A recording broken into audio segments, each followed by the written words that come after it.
Melihat pusaka itu, Danan mengatakan bahwa Yuda memiliki gen Pandawa, yaitu Gatot Kaca.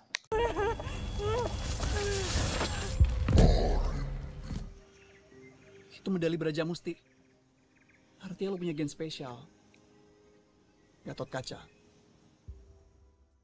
Setelah mengambil pusaka Brajamusti, Yuda dan yang lain kembali ke markas untuk berunding cara menggunakan pusaka tersebut.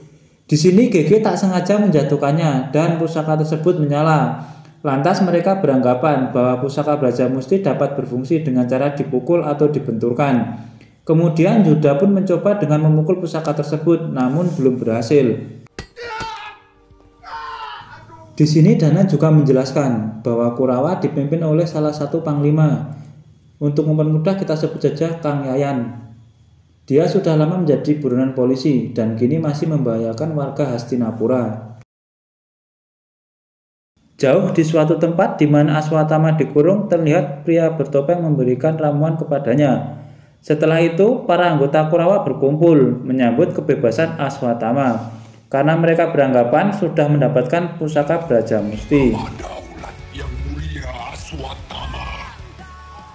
Di lain sisi, Danan mengajak Yuda pergi ke suatu tempat untuk mencoba pusaka Brajamusti. Meski sempat gagal, pusaka tersebut akhirnya berhasil digunakan dengan cara mengingat orang yang paling ia benci.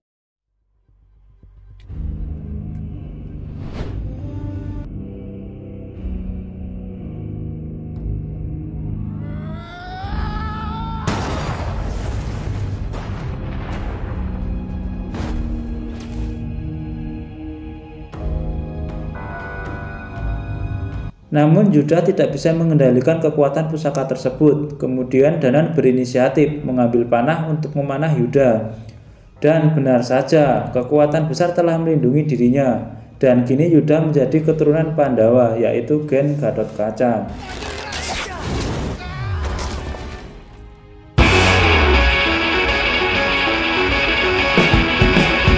Di tempat Aswatama dikurung, Kang Yayan berniat membunuh pria bertopeng untuk mengambil alih kekuatan Aswatama. Di sana ada sedikit pertarungan, lantas pria bertopeng menyuruh Kang Yayan untuk mengambil pusaka Brajamusti di tangan Yuda.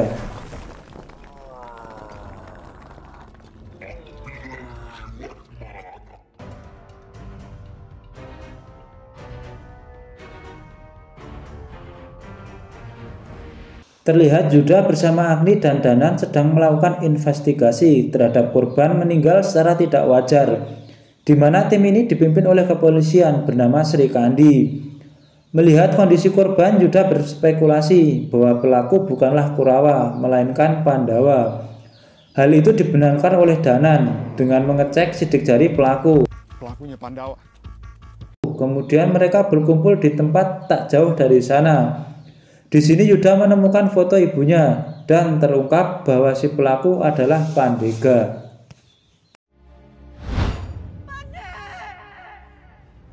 Dia bokap gua. Singkat cerita, di rumah Profesor sedang berkumpul keluarga Nathan untuk membicarakan kelanjutan studi mereka serta menjodohkan Agni dengan Nathan. Namun di sini Agni belum sempat memberikan jawaban. Saya belum bisa kasih jawaban. Di waktu yang bersamaan Yuda datang mengajak bertemu Profesor untuk membicarakan tentang pria bertopeng. Nih gue harus ketemu. Yang depan.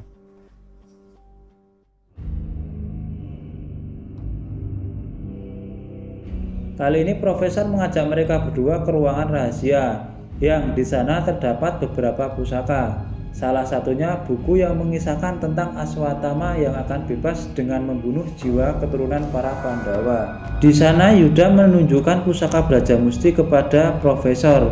Saat Profesor meminta pusaka tersebut, Yuda menolak karena pesan dari Arimbi untuk tidak menyerahkan pusaka tersebut kepada siapapun. Kemudian Profesor menunjukkan pusaka Narayanastra dan memberikan kepada Agni. Saat Agni menerima pusaka itu, dia terkena efek dari pusaka tersebut. Dan di waktu bersamaan Yuda dihubungi Danan bahwa Kurawa telah datang ke tempat persembunyian mereka.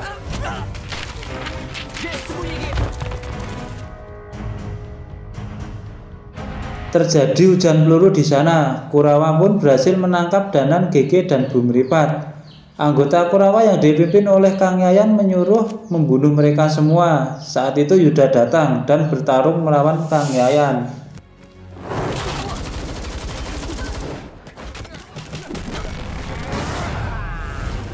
Saat Kang Yayan terpojok, Gege menyiramnya menggunakan air suci dan terungkap bahwa Kang Yayan merupakan panglima dari Kurawa. Di saat yang bersamaan muncul pria bertopeng dan hendak membunuh Kang Yayan, namun justru dihalangi oleh Yuda.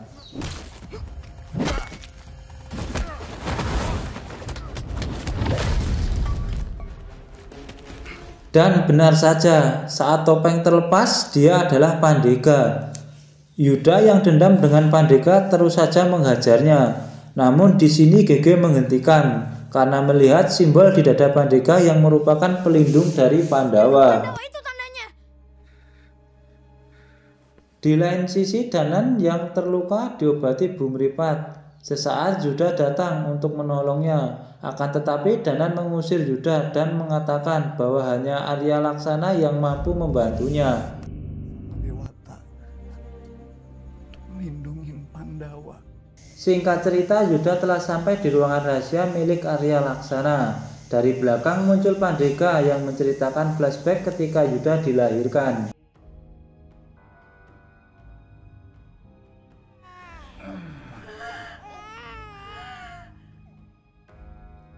Tali pusarmu hanya bisa diputus dengan pusaka Konta Wijaya Danu. Di sana Arya Laksana merupakan sahabat dari Pandega yang membantu kelahiran Yuda, di mana tali pusarnya hanya bisa diputus dengan pusaka Konta Wijaya Danu.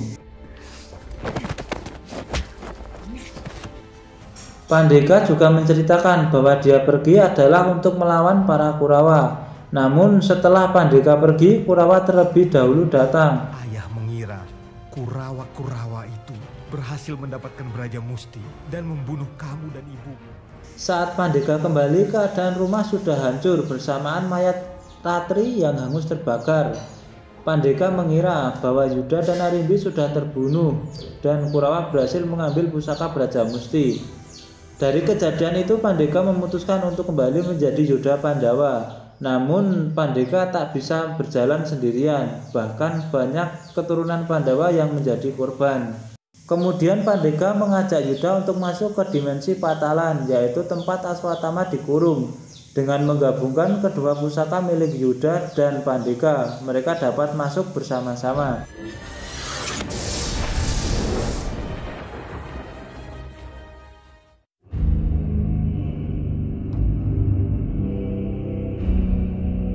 Sesampainya di Patalan, mereka disambut oleh Kang Yayan dan pertarungan pun terjadi. Di lain sisi, Agni sudah terantai oleh ayahnya sendiri, yaitu Arya Laksana, di mana Arya Laksana berpihak kepada Kurawa. Di sini Arya Laksana terbukti telah membunuh Erlangga dan juga Arimbi yang merupakan keturunan para Pandawa. Mereka. Namun ibumu malah menjadi korban. Bukan anakku.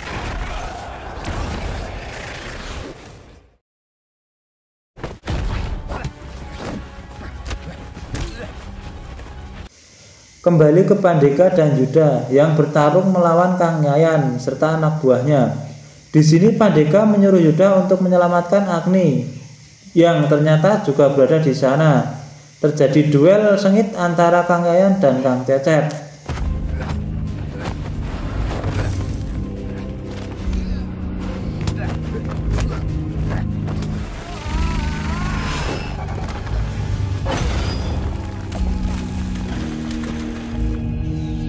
Saat Arya Laksana menyuruh Kang Yayan menghabisi Pandega, justru ia menusuk Profesor dan mengambil kekuatan Aswatama yang digunakan oleh Profesor.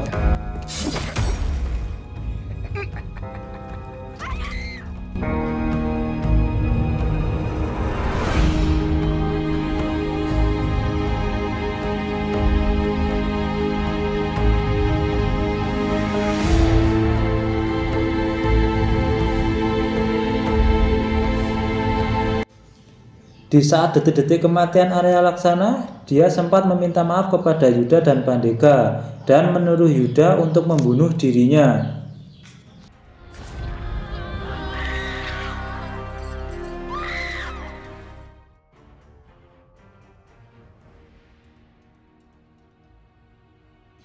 Meski sangat berat hati, Yuda pun melakukannya. Dilanjutkan pertarungan Yuda dan Kang Yayan yang sudah memiliki sebagian kekuatan dari Aswatama. Di sini Pandega berhasil terbunuh oleh Kang Yayan. Dan sebelum meninggal, Pandega menyerahkan pusaka Brajadenta kepada Yuda.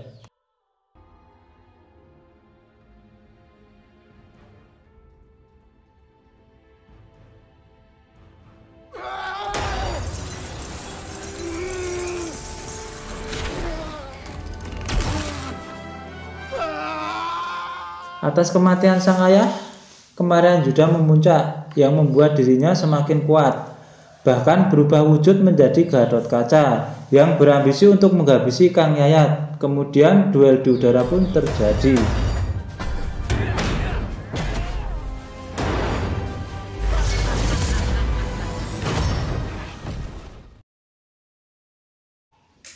Saat Yuda terpojok, Danan, Gege, dan Bumripat datang. Namun di sini Kang Yayan tidak mempan oleh senjata apapun karena telah dilindungi oleh kekuatan Aswatama. Di sini terlihat Agni melemparkan pusaka Narayanastra kepada Yuda untuk mengalahkan Kang Yayan.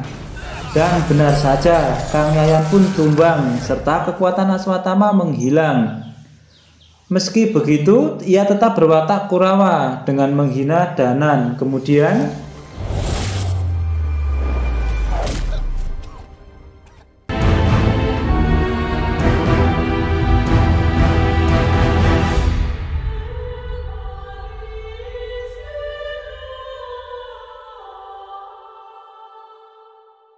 singkat cerita, di rumah Profesor sudah banyak polisi dan para media yang memberitakan kematian misterius yang dialami oleh Profesor, yaitu Arya Laksana. Selesai, sediakah Anda saya mintai keterangan?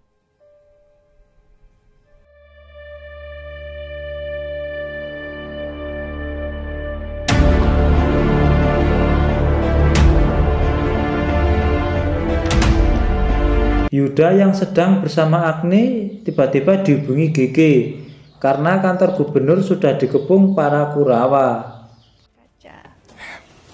Makasih ya.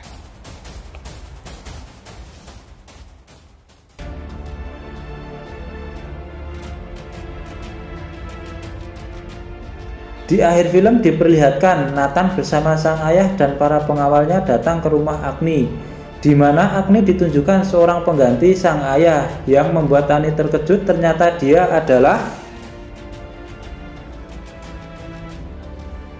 Perkenalkan, saya Putra Residu. Aswatama. tamat. Ending dan pesan yang dapat kita ambil dari film ini adalah kejahatan terjadi bukan hanya niat dari pelaku, jadi waspadalah.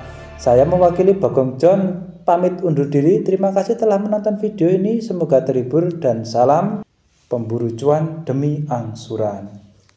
Hahaha.